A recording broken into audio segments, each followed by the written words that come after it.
आप देख रहे हैं अल्फा डिफेंस हिंदी में आपका स्वागत है। आज के इस वीडियो में हम लोग बात करेंगे भारतीय वायुसेना के लिए बनाए जाने वाले एक नए तरीके के एयरक्राफ्ट के बारे में। भारतीय वायुसेना की इलेक्ट्रॉनिक वॉरफेयर कैपेबिलिटी को लेकर एक इम्पॉर्टेंट न्यूज़ निकल कर आ रही है और इस एक्सक्लूसिव इन्फॉर्मेशन के साथ में हम लोग आपको बता सकते हैं कि आने वाले समय में भारतीय वायुसेना एक एयरबोर्न स्टैंड ऑफ जैमर यानी कि ASOJ के ऊपर काम करने वाली है। ये प्रोजेक्ट मेक इन इंडिया के मेक 1 कैटेगरी के तहत बनाया जाने वाला है, यानी कि इस प्रोजेक्ट को लेकर पूरी फंडिंग गवर्नमेंट ऑफ इंडिया की तरफ से आने वाली है और इसी वजह से इस बिड के लिए कोई भी प्राइवेट सेक्टर कंपनी, सरकारी कंपनी या इंडियन स्टार्टअप अप्लाई कर सकती है। यहाँ पर भारतीय वायुसेना चाह रही है कि एक ऐसा सिस्टम डिजाइन किया जाए जो पूरी तरीके से मॉड्यूलर हो और उसको जरूरत के हिसाब से भारतीय वायुसेना किसी भी प्रकार के प्लेटफॉर्म के ऊपर माउंट कर सके। ये dedicated electronic warfare system stand off ranges पर electronic warfare, suppression of enemy air defence और ऑफेंसिव काउंटर इंफॉर्मेशन के काम आएगा। आप में से कई लोगों को ये चीज़ पता होगा कि United states of America Lockheed Martin EC-130H compass call को ऑपरेट करता है और ये एयरक्राफ्ट लॉकहीड मार्टिन C-130 के ऊपर बेस्ड है। United states of America air force की तरफ से प्राइमरली इस एयरक्राफ्ट को इलेक्ट्रॉनिक अटैक के लिए यूज किया जाता है, लेकिन इसका ऑपरेशन केवल इलेक्ट्रॉनिक अटैक तक सीमित नहीं है। ये एनिमी की कमांड और कंट्रोल को डिस्टर्ब कर सकता है। साथ ही साथ ये ऑफेंसिव काउंटर इन्फॉर्मेशन भी एनिमी सिस्टम में फीड कर सकता है, यानी कि थियोरेटिकली ये सिस्टम एनिमी की कम्युनिकेशन कैपेबिलिटी को पूरी तरीके से डिस्ट्रॉय कर देता है, चाहे वो दो सिस्टम्स के बीच का कम्युनिकेशन हो, दो सोल्जर्स के बीच का कम्युनिकेशन हो या फिर सिस्टम के कंपोनेंट्स के बीच का कम्युनिकेशन हो, जैसे कि रेडार और मिसाइल सिस्टम।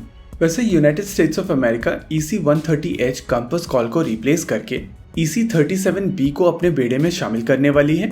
ये सिस्टम काफी हद तक कंपस कॉल जैसा ही सिस्टम होगा, लेकिन इसमें लाइटर इक्विपमेंट का प्रयोग किया जाएगा, जिसके वजह से इसे काफी आसानी से बिजनेस जेट के ऊपर माउंट किया जा सकेगा। माना जा रहा है कि ये बिजनेस जेट गल्फस्ट्रीम G550 होने वाला है। वहीं दूसरी ओर जापान भी एक डेडिकेटेड इलेक्ट्रॉनिक वॉरफेयर सिस्टम के ऊपर काम कर रहा है। ये electronic warfare system Kawasaki C2 mid size military transport aircraft के ऊपर बनाया जा रहा है। वैसे C2 ट्रांसपोर्ट एयरक्राफ्ट बनाने से पहले जापान के पास में C1 एयरक्राफ्ट भी था। C1 कंपैरेटिवली एक छोटा एयरक्राफ्ट था और उसके बेसिस पर भी जापान ने एक इलेक्ट्रॉनिक वॉरफेयर सिस्टम बनाया था। इस इलेक्ट्रॉनिक वॉरफेयर एयरक्राफ्ट का प्रयोग ट्रेनिंग के लिए किया जाता था और इसका नाम था EC-1। हालांकि कावासाकी C2 ने अपनी पहली उड़ान साल 2010 में भर ली थी और साल 2016 में जापानीज फोर्सेस ने इसको अपने बेड़े में शामिल कर लिया था। वहीं पर अगर C2 के बेसिस पर बनाए गए इलेक्ट्रॉनिक वॉरफेयर एयरक्राफ्ट की बात करें, यानी कि RC-2 की बात करें, तो इसके ऊपर डेवलपमेंट साल 2015 में शुरू किया गया था और साल 2018 में जो C2 का दूसरा प्रोटोटाइप था, यानी कि 18-1202, उसको RC-2 में कन्वर्ट कर लिया गया था। अक्टूबर 2020 में जापानीज सेल्फ डिफेंस फोर्सेस ने इस RC-2 को अपने बेड़े में शामिल कर लिया था और इस समय ये एक्टिव सर्विसेज में इरोमा एयरबेस पर डिप्लॉयड है। यहाँ पर हम लोगों ने दो अप्रोचेस देखी हैं, जहाँ United states of America EC-130H से एक लाइटर प्लेटफॉर्म की तरफ जा रहा है, वहीं जापान एक हेवियर प्लेटफॉर्म की तरफ जा रहा है और इसी वजह से यहाँ पर ये चीज समझना जरूरी है कि जापान की रिक्वायरमेंट एंड्योरेंस की है। वहीं पर यूनाइटेड स्टेट्स ऑफ अमेरिका की तरफ से कोशिश की जा रही है कि एक ऐसा सिस्टम बनाया जाए जिसकी ओवरऑल ऑपरेशनल कॉस्ट कम हो। इंडियन एयरफोर्स मेक 1 कैटेगरी के तहत जो सिस्टम बनाना चाहती है, यानी कि airborne stand of jammer system, उसकी रेंज 400 किलोमीटर की होगी। ये सिस्टम एक काफी ज्यादा वाइड बैंड में ऑपरेट करने में सक्षम होगा। ऑपरेशन के दौरान ये मल्टीपल टारगेट्स को जैम करने में भी सक्षम होगा। वायुसेना चाहती है कि इस सिस्टम को पूरी तरीके से मॉड्यूलर रखा जाए और ये इंडिपेंडेंट ऑपरेशन करने में सक्षम हो, यानी कि इस सिस्टम के पास में अपना खुद का power management system, cooling system और वर्कस्टेशन के साथ साथ डेटा एनालाइजर्स हो। वायुसेना की रिक्वायरमेंट के हिसाब से ये सिस्टम भारतीय वायुसेना के सभी एग्जिस्टिंग प्लेटफॉर्म्स के ऊपर कंपैटिबल होना चाहिए, चाहे वो एवरो हो, C295 हो या C-130J सुपर हरक्यूलिस हो। वैसे इंडियन एयरफोर्स के पास में गल्फस्ट्रीम 3 के ऊपर बनाए गए 3 इलेक्ट्रॉनिक वॉरफेयर एयरक्राफ्ट हैं, लेकिन ये इलेक्ट्रॉनिक वॉरफेयर एयरक्राफ्ट कंपैरेटिवली पुराने हैं।